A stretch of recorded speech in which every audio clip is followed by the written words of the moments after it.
All right, fabulous. So I think we've got enough folks in that we can get started.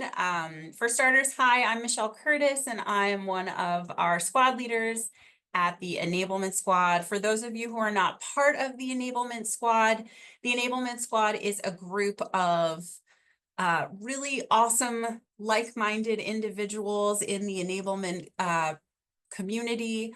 I think that there are over 6,000 of us now, and really the whole purpose of the Enablement Squad is to really up level ourselves with the knowledge from each other. We also want to hear each other's voices as loud as possible, louder than some of the vendors at some of the other places that we've seen, right? So if you're not already part of the Enablement Squad, please join us. We do have a Slack community where we post information like job postings that are available. We have channels for general struggles. We have just a random channel. We have if you ever want to vent, but it's a great group of people. Highly recommend that you join the Enablement Squad. So on to our main event here. I want to give a huge welcome to Jake Holmberg. Jake, welcome. We're so excited to have you here. For those of you who don't know Jake, Jake is a creative L&D developer who's passionate about building engaging, edutaining e-learning content. And that's proven by him being the founder of Pulp eLearning. And he specializes in helping enablement teams create interactive, scenario-driven training that drives engagement and retention. And so Jake has a background in sales enablement. He also has a background in instructional design. And his work has earned recognition at DocuSign, where he played a key role in the company's award-winning virtual enablement program. So again, Jake, we're so excited to have you. I'm going to pass it over to you. Awesome. Well, thank you so much, Michelle. How's everyone doing? Good. You can stay on mute. It's fine. Yeah, my name is Jake. I'm super excited to be here today and presenting a little bit of an informal yet formal take on how we can create effective e-learning, the power of effective e-learning. So big thanks to Michelle. Also thanks to Timmy for getting all this set up and everything. Glad to be here, part of the enablement squad. Let me go ahead and share my screen so that way you all can see what we've got going on here today. All right, there we go. Okay, are we good? Everyone can see? Beautiful. So, well, let's go ahead and dive right in. So, and Michelle, as we kind of go throughout the webinar here today, just let me know if anyone's reached out with a question in chat. Keep an eye on it for me because I can't see it whatsoever. So, but all right, let's go ahead and dive in. Here we go. So, power of effective e-learning. The big takeaway here, well, to kick things off, as enablers, the struggle is very real, at least when it comes to building courses.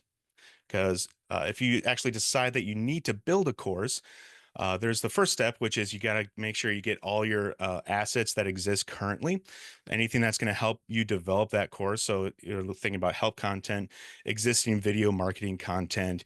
Maybe there's previous e-learnings. Maybe there's different pages from internal enablement type sources, all kinds of things. You got to get all that stuff collected together. And then the journey begins. When you have all that information collected together, you take a few moments to organize all of it, to get your head wrapped around, okay, what the heck do I even have here?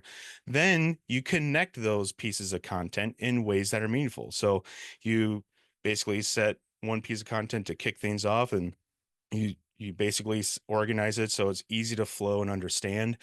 You as an enabler might even create other assets that's going to help that organization of that course. You might make a video. You might use an authoring tool to put it all together, maybe with a quiz at the end.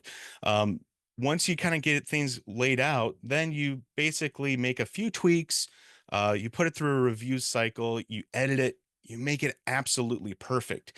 Then you simply just load it to the LMS. So maybe you're using something like HighSpot or Docebo, something that is going to pool all that content together.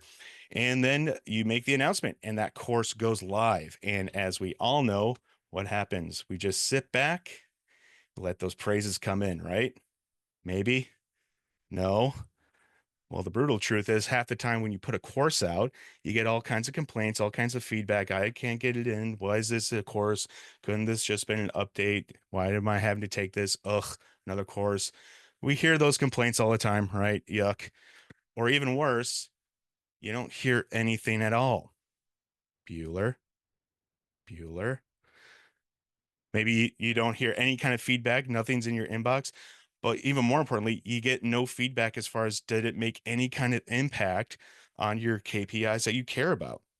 So the question here today, well, and then you might find yourself out of a job. Who knows? Okay, I'll pause. Your job's probably not on the line for one simple course. I get it. But the thing that we want to talk about here today is what can you do to increase the engagement of your e-learning content? A lot of times those complaints come in because people are maybe frustrated that they're having to at least engage that content. Maybe they're watching the video or maybe they're taking a course. And so the question is, what can we do?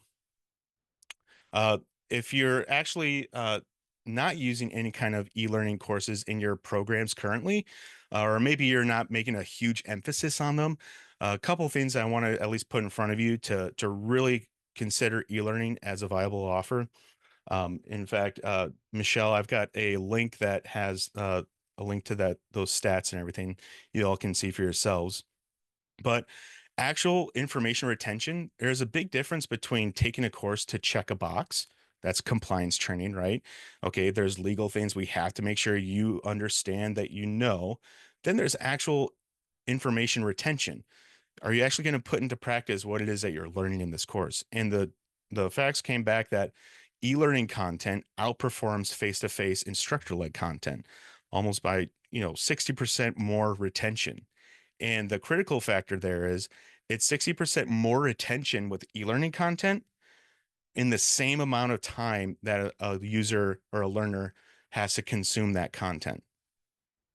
So the single hour you spend for an instructor-led content, you're going to get 60% more attention by making that time spent in e-learning. That's huge. Another statistic to keep in mind, employees learn 5 times more. So we actually just kind of saw that, but they learn 5 times more with e-learning content than just face-to-face instructor-led content.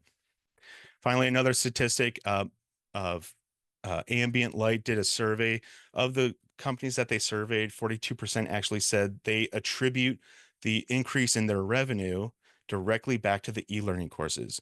So e-learning courses should be standard, and I'm probably preaching to the choir here. You probably already use e-learning, but if you ever have a stakeholder, you need to kind of answer back with like, hey, this is really important. We need to double down, make sure these courses are effective.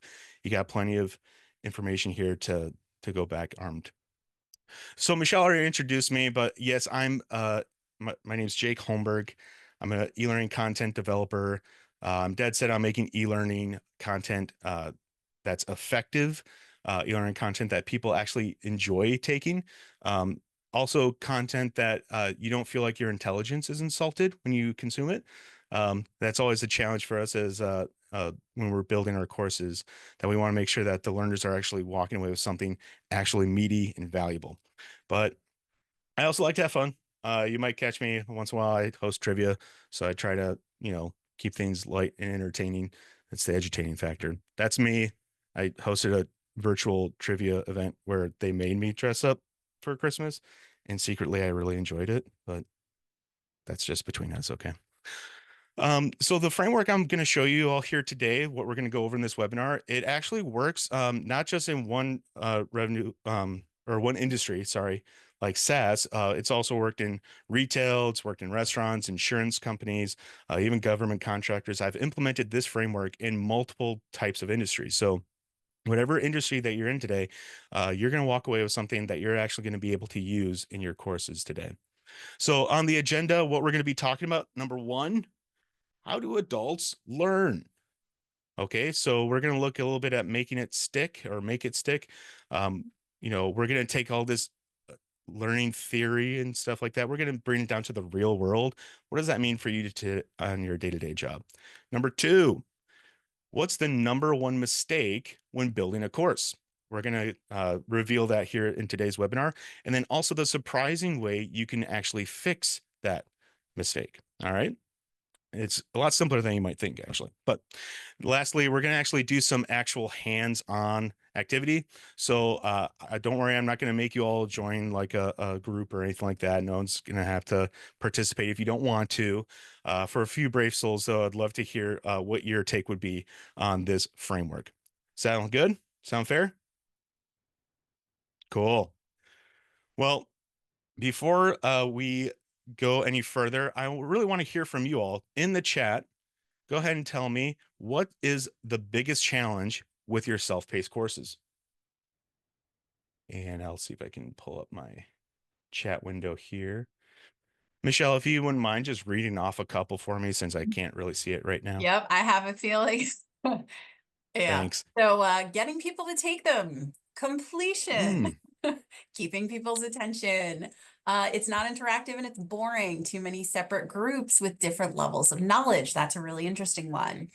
mm-hmm. Yeah, that's a funny one. I would say completion as well because it's like painstakingly difficult. Yeah, doing Sure. Goldilocks content. Too much versus too little versus just right.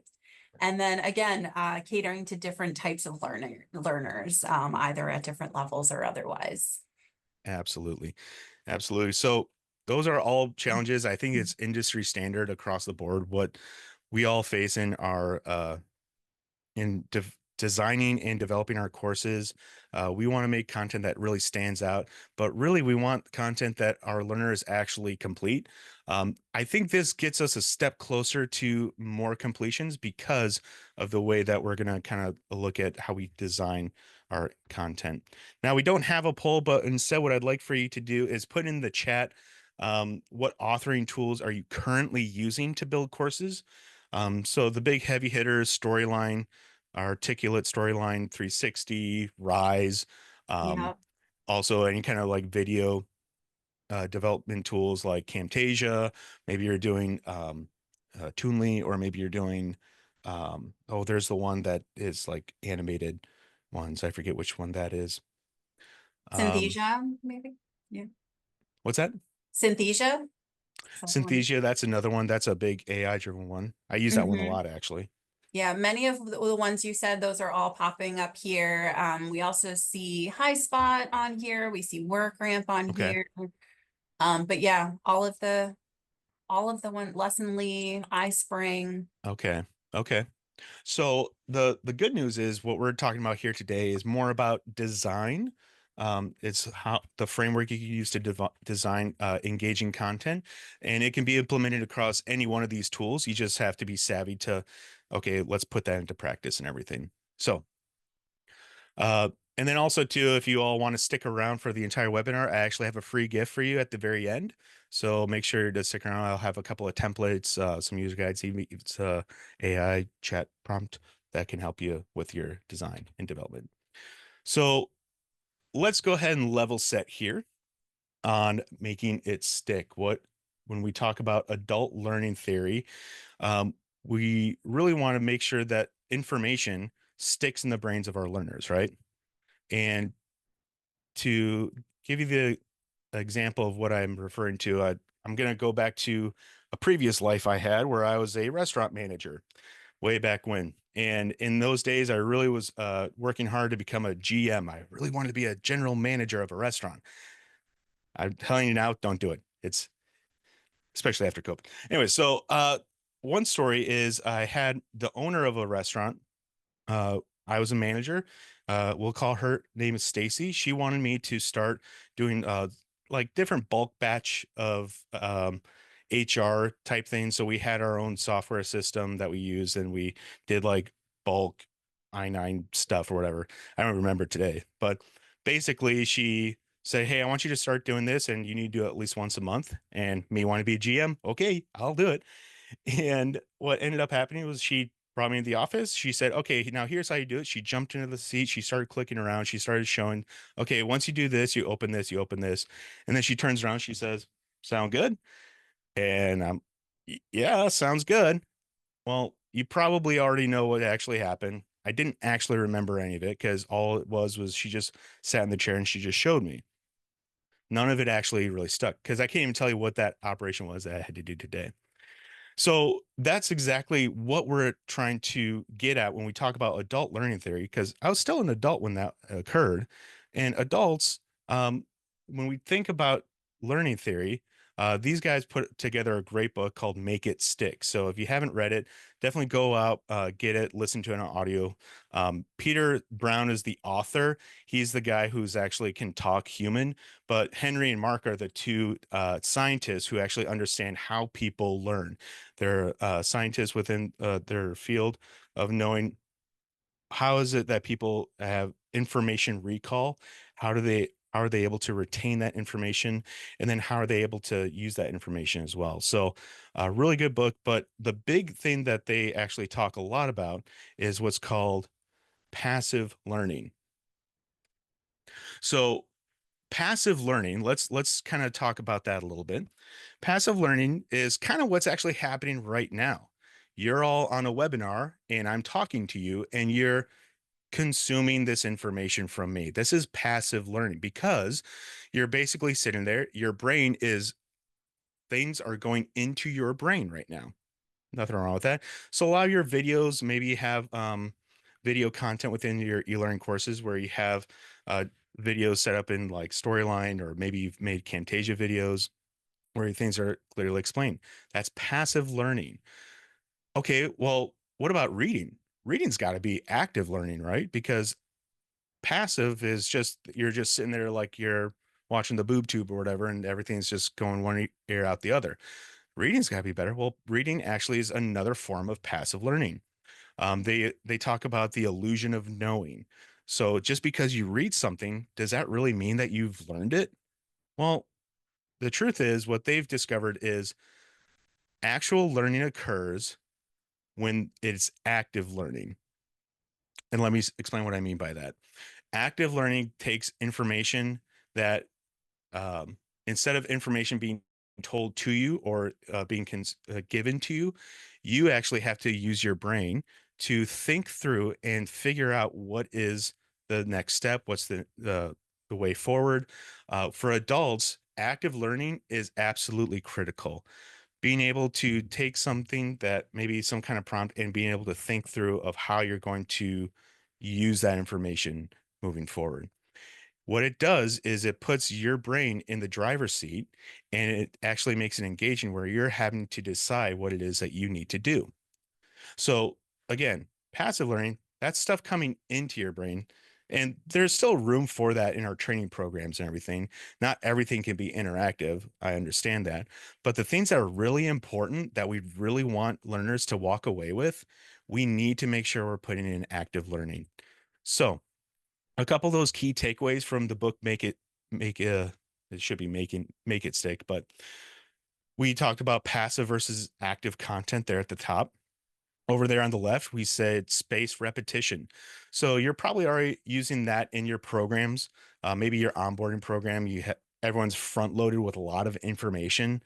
It's usually good if you kind of like space out that information over maybe 3 months versus 1 month of intense fire hose learning, which I think that's for sales enablement. Tell me if I'm wrong, but if you're in sales enablement, I think everything's just drinking from a fire hose, right? Maybe. Yeah. Okay. Well, definitely if you're in the enablement field, you for sure are always drinking from a fire hose because you're the one who figures out how to make it not a fire hose. So the other thing too is interleaving subjects. So that's the idea of if you have one simple concept or idea, having multiple ways that you approach and parse out that one concept, and you do that over longer and longer and longer spans of time, that's what's going to help learning actually occur, where that person's engaging with that over and over again. And then also, we talked about the illusion of knowing, but just because I read something or watched something doesn't mean I know it. And also the role of failure. Failure is huge. We all know it when we're talking about like our career success, when we listen to like the podcasts and the inspirational speakers, you learn the best through failure. Well, it's actually true of even like small little micro content too. For little pieces of information we need to know, if we can create moments where our learner is going through something and then they fail, they are like, I'm making up a number here, but they're like 30 times more likely to actually hone in and listen there. And that's just from my own experience of just that moment of failure is it triggers something in our lizard brain that says, I got something wrong. Why did I get it wrong? Oh, that's why I got it wrong. You have that learner's attention right there at that moment of failure. But you've got to be able to create that. So now was a poll question. I'm going to put it in the chat. I want each of you to guess. Well, we probably don't need to guess, but if you can tell me who you think said what, number one, two on the left, two in the middle, three on the right. Um, if you can tell me who said number two, I'll give you 5 gold stars. Go ahead and put it in the chat. Tell me and I forget. Teach me, I may remember. Involve me, and I will learn. Michelle, what answers we have rolling in the chat here? Don't Google it. We have someone Don't who Google just it. said, I know it if it's a Native American proverb. We Oh, have a guess. interesting. So when you're saying these things, are all these three, Jake, the same person, or are these are all three different people? These are all 3 different people, but Okay, so if because we you're weren't. guessing, choose number Oh, okay, sure. one, number two, or number three. Well, it's not Benjamin Franklin. We do have a guess. I'm not sure which it's for, but Confucius. Okay, okay. Let's see. I All think right. people are Well, struggling with thinking of like yeah, who would yeah. say these things. Now you all we had an option to say which one said which, but here's the answer for you. Mark A. McDaniel, he was one of the scientists from the book Make It Stick. Learning that's easy is like writing in sand, here today, gone tomorrow. So remember, we want to make sure that e-learning content, in order for it to be effective, it needs to be challenging in some way. And challenging in a meaningful way, not challenging where it's just like I'm super frustrated because the buttons don't work. We don't mean challenging that way. We mean challenging, okay, can I wrestle with this information and can I pick the right, decision? Benjamin Franklin is what I found is quoted for saying number two. Not sure about the ancient Indian proverb. It could be. He could have stolen that. Who knows? but but the idea of when you involve me, then I will learn. That's a huge example. That's exactly what happened at the restaurant. I was never involved. I was sitting over the shoulder, and I may remember, and I still don't remember today. Herbert Spencer is just some dude from the 1800s, but I thought this was a great quote. The great aim of education is not knowledge, but action. That's going to come in handy later. So we talked a little bit about how adults learn, how we can make it stick. We want to go from passive to active. So now let's talk about the number one mistake when building a course. In fact, let me ask you all, Michelle, get ready. I'm going to ask for a chat again. Uh, Put it in the chat. What is it that you think is the number one mistake when building a course? I'm excited to see these answers.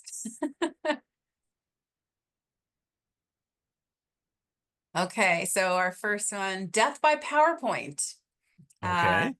Too simple or too hard, too Mhm. long, not considering the audience, information overload. We have another length, another one too hard, not involving the audience in some way. So no That's right. interactivity, too much text or writing, not understanding the audience Awesome. again. Awesome. Awesome. Awesome. Well, Yeah, got a lot of for sure. So here. it sounds like you're all right on page here with me when we talk about the number one mistake. What's that number one mistake? We Let's walk through that process. So remember, when we're creating a training course, we collect all those existing assets. Then we organize those assets into a coherent flow. We might do some tweaking, editing, or make a video here or there, or make a full-blown course of that. And then we edit, iterate, and launch. The one thing that we're missing, though, is when this is all said and done, all we've done is made a really great presentation, which again, that's just a video. All that is we've created a passive learning moment. And what we really want to do is create an active learning moment. So what we can then, let me fly through here real quick. Sorry. So what we can then do, we have all that information and it's presented in this really great way, but it's still passive content. Passive content puts us out on the street. Okay. It doesn't. I'm kidding. Don't worry. Your jobs are safe. We'll see. Make it stick in this part here. When you're organizing the coherent flow, you've got to come up with ways that you're going to make the content stick. And then we can go into the iterate and launch phase and everything like that. So a couple ways that we can make the learning stick or make content stick. Just a couple quick examples. Lead content with questions. Some of you have the option to do a test out option with your e-learning course. That's great.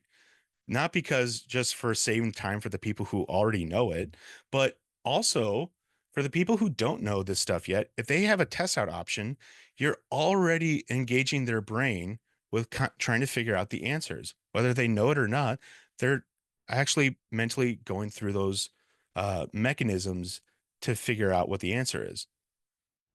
You can chunk out content with quizzes. So you have content A, B, and C.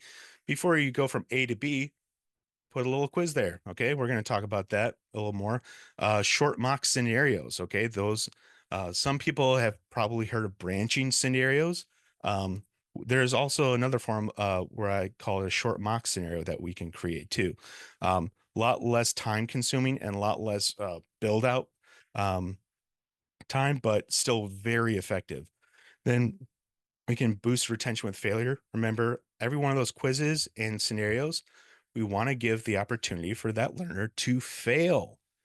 Make sure they fail. Give them questions that are a little bit challenging, that are hard, that it could be A, but it really could be B or C too. Hey, And the Jake, key there is as soon as they get something wrong, make sure that feedback is correct too. And then just also reinforce later for best results. You're probably already doing this in your programs, but that's always going to be a great use of your course development time. Jake, before you move And on, just again, a quick question go in the ahead. chat here. What is a mock scenario? Can you give an example? Hey, we are going into that into full detail in just a few moments. So hang with me, okay? Awesome. Um, just a couple of ways how, effective e-learning, that's how this it taps into that adult learning theory. It taps into making things stick, okay? So real quick example of the content lead out option. So if you have a course designed,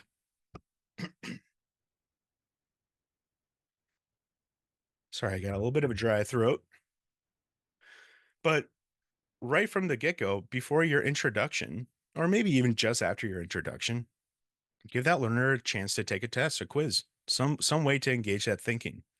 And make sure your questions are hitting on the important key points of all your content. What's the most important things from your content? Write out what all those are, and then create a question for each one of them with substantial feedback for the right or wrong answers. A test out option, you're also not necessarily providing feedback in that test out option, but who says you can't? You could just create the feedback. And if they only give them one chance to take the question, don't let them repeat the question over and over again. All right. So that's one way. Another way is the questions being in between content for interleaving. So again, our content, so we have our introduction, maybe we have subject A, subject B, maybe those are like menu items. And then it goes down into our content that we're wanting them to learn about. Well, before they move on to the next piece of content, pause, have them take a quiz. The quiz could be about the content they just went through. You could be priming them for the content they're about to consume, but put the questions right there. And it doesn't need to be a lot, one, two, three questions. And you're going to see that it's going to be a lot more engaging for them to, when they consume the content, they have to then recall it right away. It's getting their brain to actively participate in this information. Another great idea suggestion is in this B uh, path here. Let me see if I can. So with subject B, let's say that's a menu. Let's say you've got maybe three or we'll say two pieces of content that they go through from this menu. So on this menu, they click for the first piece of content here. They consume that content. Before letting them come back to the menu, put a quiz in there. Okay. Put a quiz in that goes over this content. And before they're able to return to the menu, just see how well they're engaging with that information that they just learned. And by doing that, they're actually going to pull out what's the most important thing from what it is that they just learned. So that's a really great use of quizzes and things like that in your content. Someone asked earlier, what's a mock scenario and how can we use that? That's what we're going into right now. So scenario-based learning, it does a couple of things that's really, really powerful for our learning content. First of all, it's completely active. So a lot of times scenario-based learning, it doesn't necessarily, it can be a prompt with a video, but it could even just be reading content. But it starts off with just some sort of prompt that then they have to choose A, B, or C, or D, or E. Um, keep it to three options is usually best, but we'll go into that. It also allows for randomized different contexts. Remember what I was saying? We want to make sure that with our content, if there's one key principle that we want to learn, we want to make sure we're attacking from all different sides and angles. And then finally, it maximizes that moment of failure.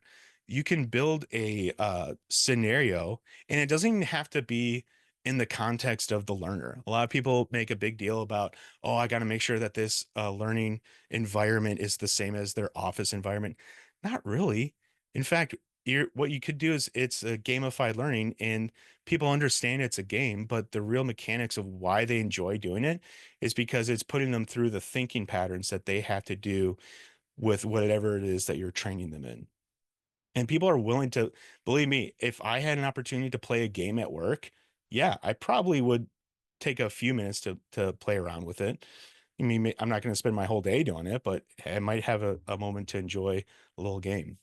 So a lot of people ask, isn't creating it very complicated where you have all these different branches and all these different feedback loops and things like that of like, okay, oh, if they hit this, that's one way for sure. That's called branching scenarios. You can do that.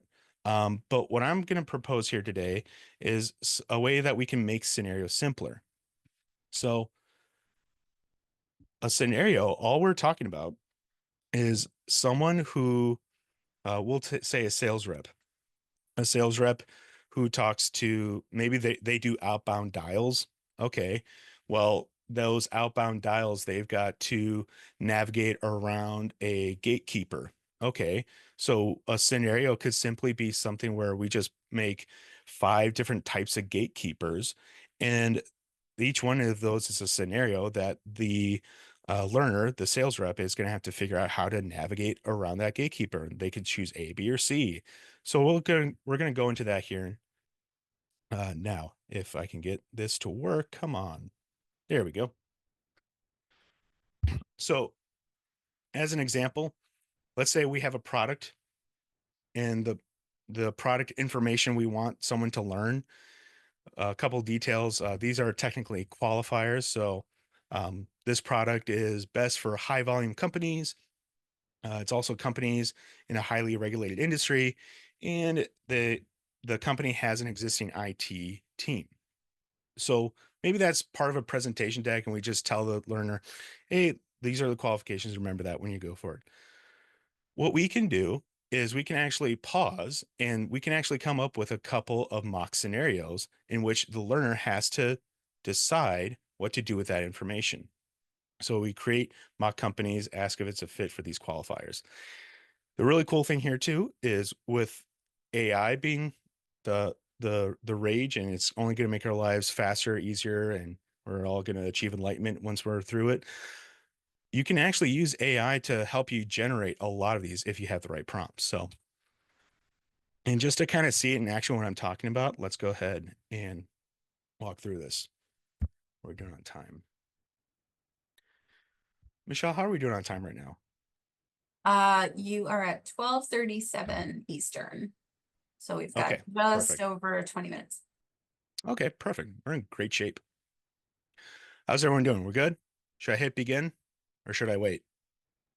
Okay, I'll hit begin. Sorry, I couldn't resist.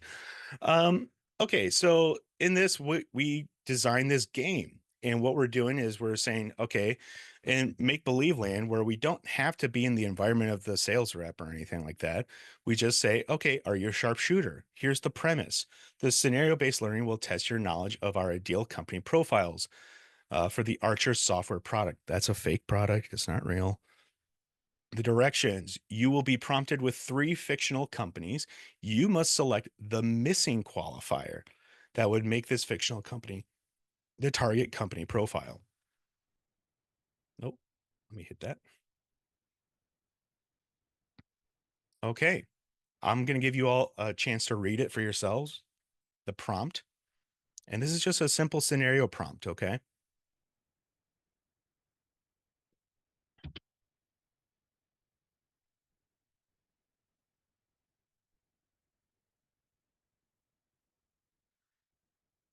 All right. We've got Franklin Financial Services, 8 investing brokers, 4 staff. They use a limited amount of cyber activity. I'm seeing that they recoup fees. That's their business model. They protect trades through a third-party vendor with highly secure infrastructure. Which qualifier is missing? Okay, just looking at this, I'm gonna have to kind of take a step of faith here. It's not telling me exactly what I need to select. Okay, so I'm gonna guess. I'm gonna say highly regulated industry. I'm just gonna guess. Okay. Oh, okay, so not quite. So if I'm a learner, right now is the moment that I'm actually learning something because I use my brain to engage with some content to figure out what it is I might actually pick or choose. And now I failed. I'm at the highest point of learning something here because I'm trying to figure out, well, why did I get that wrong? And the feedback here is going to be the most critical part of your training content.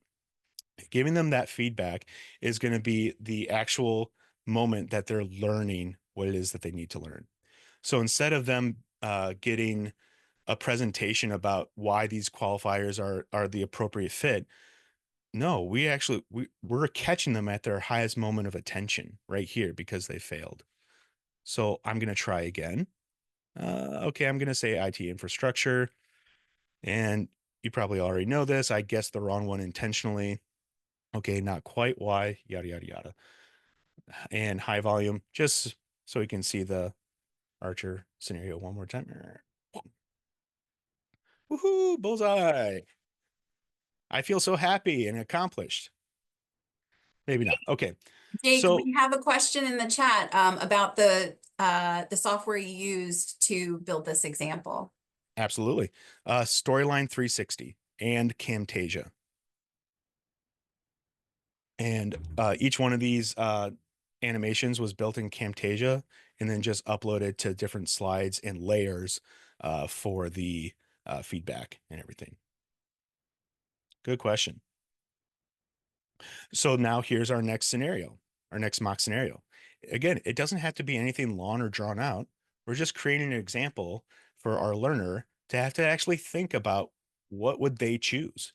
You know, you're putting them in the choose your own adventure path, but your adventure isn't weaving into this whole narrative. It's just one question. All right, so um, we're going to say high volume. Just one more. Come on. Okay, not quite. 8,000. Yeah, that's a lot of people out of data assets. Okay. So hopefully you all kind of see what we're talking about when we say mock scenarios. What we're talking about here too, I have to give a shout out to a good friend of mine, Mary Jo LaRoe. She does a lot of gamify e-learning content. She's got a great YouTube channel. Michelle, if you want to share a YouTube video that people can go check out later, um, and if you're ever interested in learning like new tips, tricks, and techniques of how to make e-learning more fun and engaging, she's a great resource. Absolutely check her out. Okay. Um, what we're gonna go through right now, though, is okay. So a lot of you have existing content, you have existing decks. Okay, that's all well and good. You'd like to make it more engaging. Well, how do you do that? And that's what I'm going to actually reveal right now within this framework. This is a bit wordy, sorry, but it's very simple, really easy rule of thumbs. Okay. The first thing you want to consider when you have a piece of information, maybe there's information on a slide deck. What you need to ask yourself about that information is number one, what is the behavior that needs to shift? So, what are learners actually supposed to do with this information?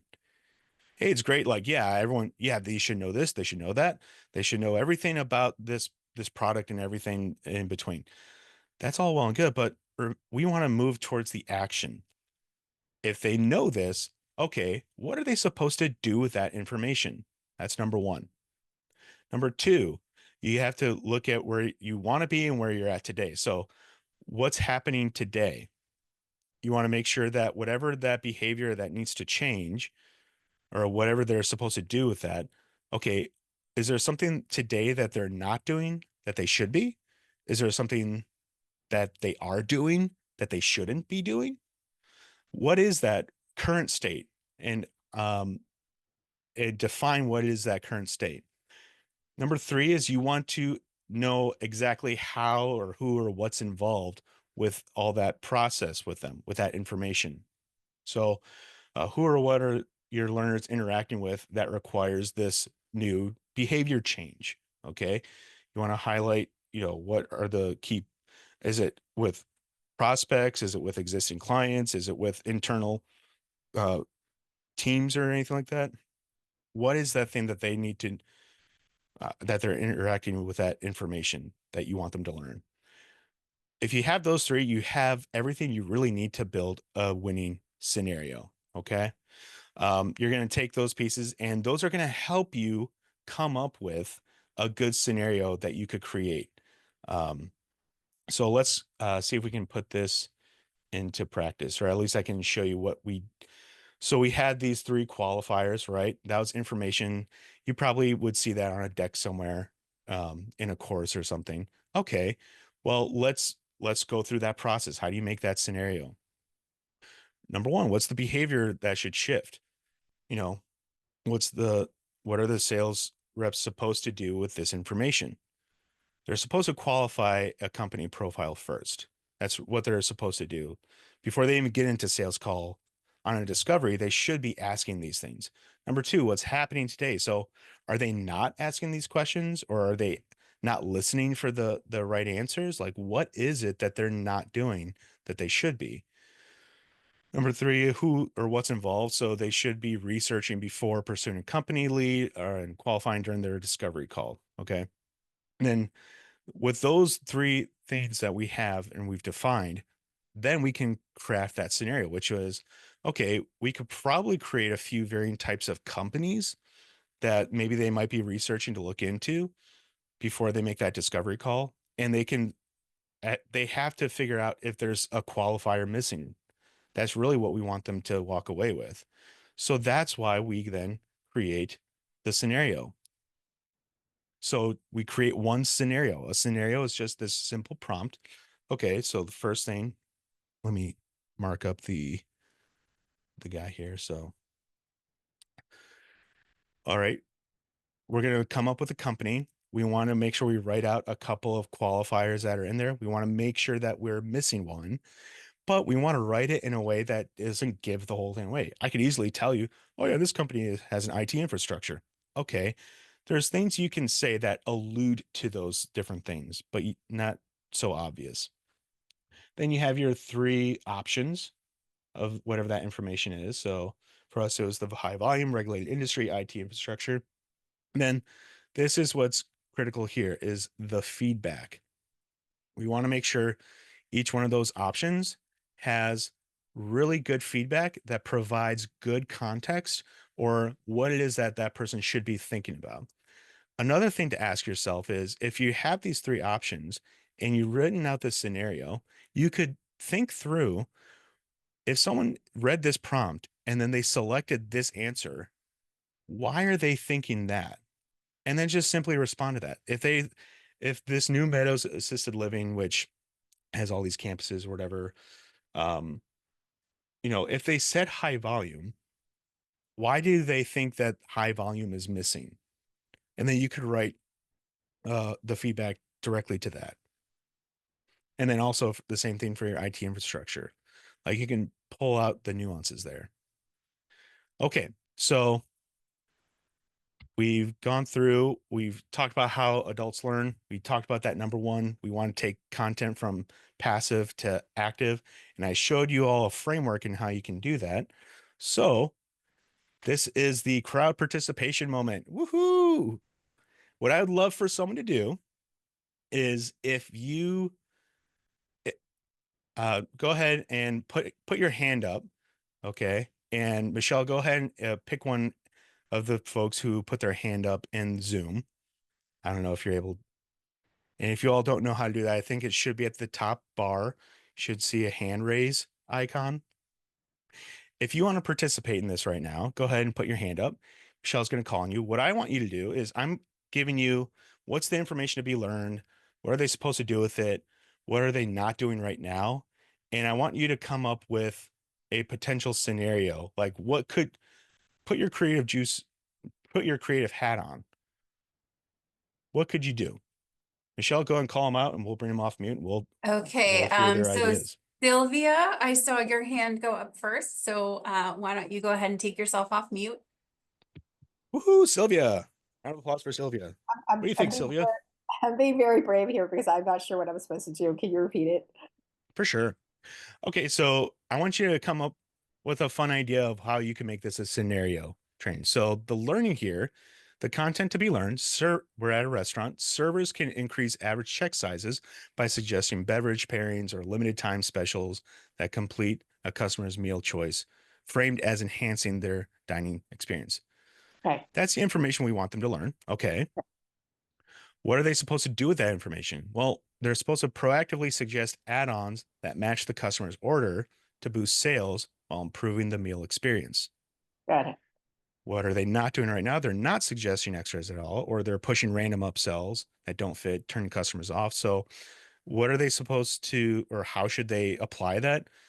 Um, Probably directly with customers at the table during ordering process, using their knowledge of the menu, customer preferences, uh, making tailored suggestions.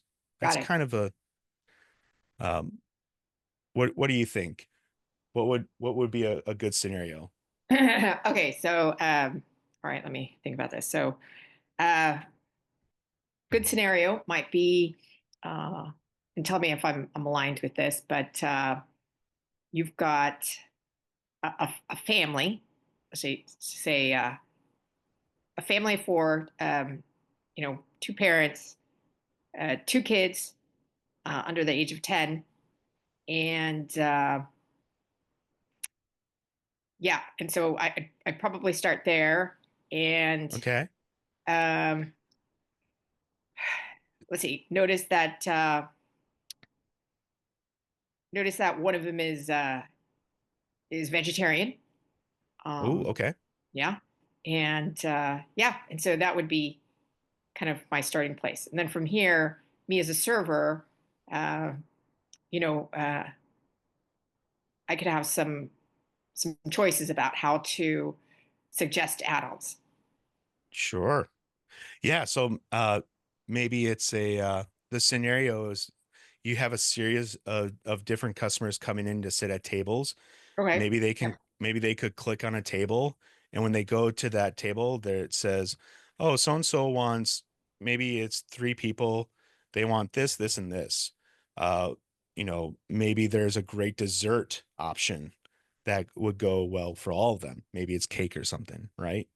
Yeah. Like, and that information they're supposed to be upselling, but it's supposed to be paired with, those specific items that someone orders. So that'd be, yeah, I think so.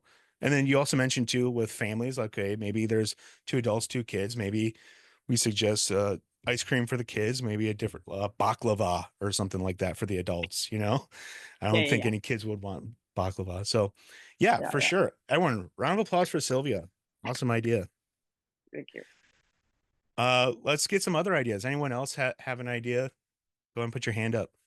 I did see Danielle, I saw your hand up. I didn't know if you put it down though, so I don't want to call you out. Oh no. I was just offering to help with the initial scenario too. I mean, I guess I was just thinking the same way of like you walk up to a table, you take a customer's order, they say they want a burger. What are a couple of options of add-ons that you could offer? And then it has like 3 to 5 like scenarios of like options that they could offer that complement that specific order. That's kind of the idea that I Yeah. had. Yeah. Yeah, that'd be awesome. All right. Anyone else want to give a stab at this? I got some other examples we can go to as well. I have All one. right, we're gonna go to the next example. Here we go. This one's retail focused. So active listening techniques such as paraphrasing customer concerns and pausing to validate their emotions. So maybe we want a soft skill like empathy training.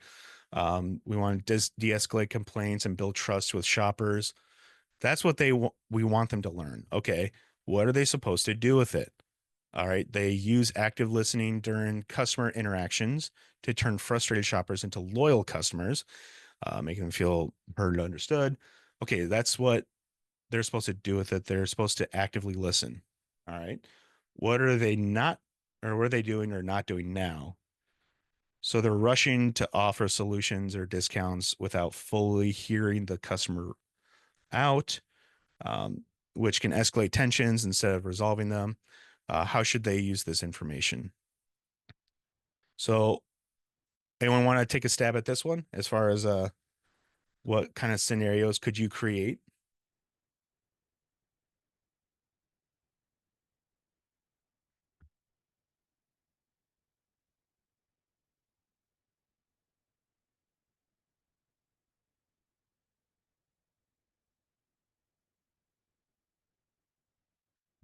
I'm letting everyone take a few moments to read.